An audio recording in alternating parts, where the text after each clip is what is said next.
muy ñetti gendarme ñetti soldat yooyu génn àdduna waaw ñu ngi leen di yeesalaat ñaanal waaw di wax ne ay jàmbaar lañ dañoo demoon pour aar ay bakkanu nit ba far loru waaw bàyyi seen njaboot bàyyi seen famille bàyyi seen kër bàyyi seen dëkk bàyyi seen réew bàyyi seen lépp dem ngir kaaraange ay nit yàlla mi dara tawul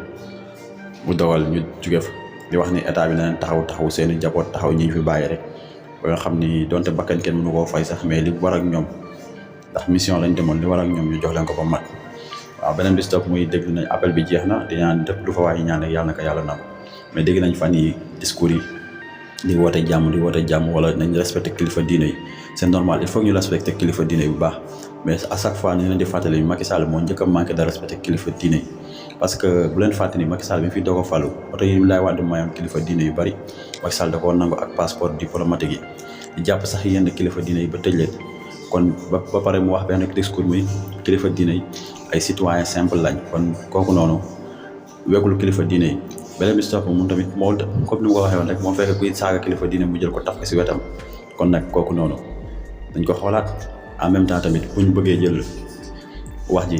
jëmale ko ci benn parti te ñu amaana mosuñu gis Sonko mu yëkkati baat wax kilifa diine dara wala mu teg si moom lu ñaaw kon nag nañuy rafetaat ak kii Macky Sall li muy wax ni day jéem a jaxase nit yi parce que day dafa yaakaar ni moo gën a muus nit ñi fekk gënut a muus kenn day ñëw discours bi jéem a jaxase jéem a def nii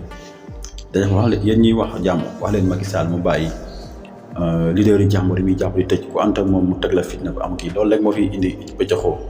na bàyyi jaay doole gi muy jaay moo nar a xañ ñi jàmm loolu mooy wax ji Macky Sall buñ boole suñ doole jox ko mu ñuy xañ jàmm waaw ndax ñëpp am nañ seen droit samp seen dënd élection 2024 waaw beneen bi stop mooy suñu gaynde yi qualifié nañ doon Liosso yi mooy gaynde yi ndaw yi démb doon nañ Mozambique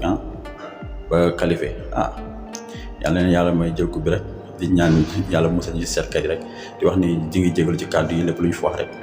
luy dépassé nit rek ñu ngi koy jégalu di wax salaatu wasalaam ala rasulillah sallallahu alayhi wa sallam asalaamaaleykum wa rahmatullahi taala wa barakatuh